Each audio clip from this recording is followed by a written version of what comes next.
Man, he's long. Not very big, but long.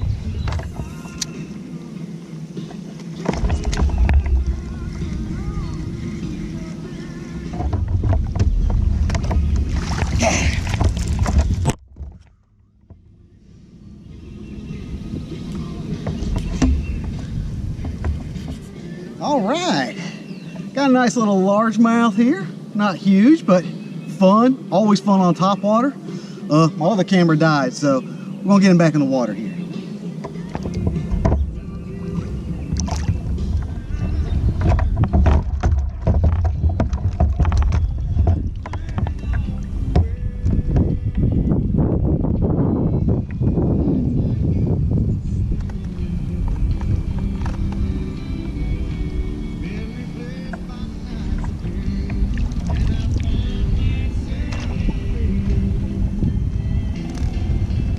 Well, hey guys, I think today may be an abbreviated fishing trip.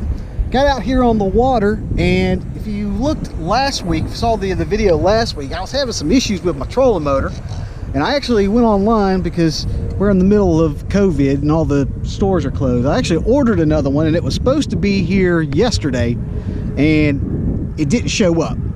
So I went out and I looked at my trolling motor, I fooled around with it a little bit, seemed to be working okay.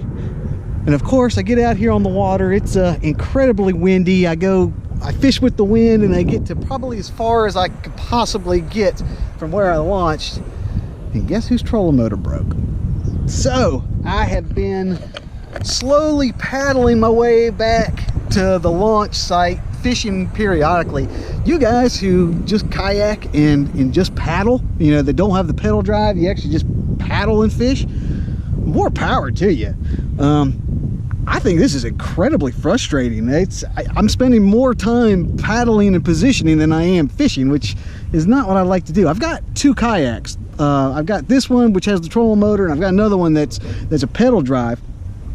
And yeah, the pedal drive is good. This trolling motor one's even better for just recreational fishing. But man, you guys that just paddle just normally, I don't know how y'all do this, because this is just frustrating. I would tell you though, if the reason that you use the paddle is because you're budget conscious, let me highly recommend.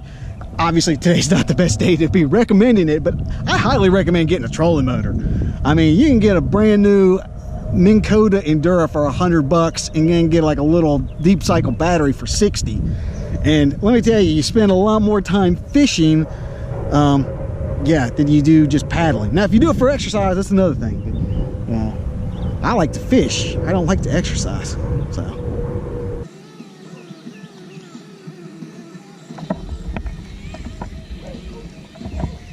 there we go.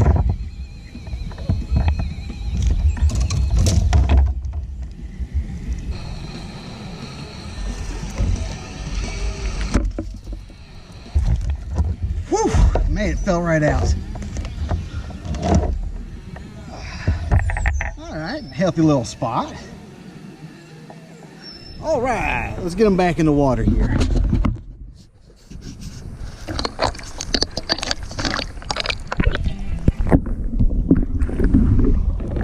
And now it's time for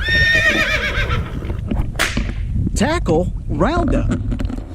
What I'm fishing with today is Z-Man Chatterbait, 3/8 ounce black and blue. As a trailer, I'm using a Zoom Crawdad trailer. It's not the full size, it's the smaller size. And the color is Junebug. And that's kind of how I got it rigged up. So it's kind of like a full black and blue.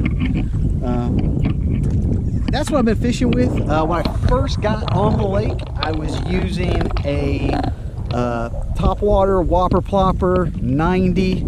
The color is Loon. It's that black color with the, you know, it looks like it's got fins or something on the side of it. Caught a couple on the Whopper Plopper and just caught that fish on that. Glad I was able to catch them on something else. I think I'm actually gonna probably I'm a wimp, and my trolling motor's acting up, and yeah, I probably will not be out as long as I typically am, but that's what I'm using, and I'm gonna try to catch some more fish with it. But that concludes today's tackle roundup.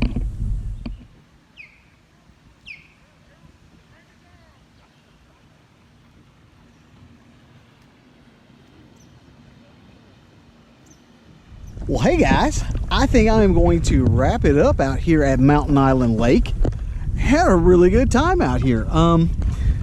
I'd actually heard some bad things about this. There's a couple guys that don't particularly like this place, but I think it's awesome. Admittedly, I was out here on a Friday, so that might have had something to do with the complete lack of boat traffic. But if you've been watching this show for a while, you know that I am kind of partial to the lakes that aren't very developed. By that, I mean I like the lakes to be pretty quiet, and I don't like fishing docks. I like fishing other things, and this is, I mean, yeah, you got a couple docks and stuff here, but for the most part, it's largely undeveloped. There were quite a few people out here, mostly kayakers out here. Did not really run into a lot of bass boats, not a lot of traffic. Now, admittedly, that might change as the weather gets better and it warms up a little bit, but all in all, I think this place is absolutely awesome. If you'd like to know more about this fishing spot, look down in the description box. But while you're there, be sure to like, share, and subscribe to the channel. This channel is updated every week with new fishing content and new fishing adventures. So, I will be seeing you next week. This is Josh, and this is Abide Fishing.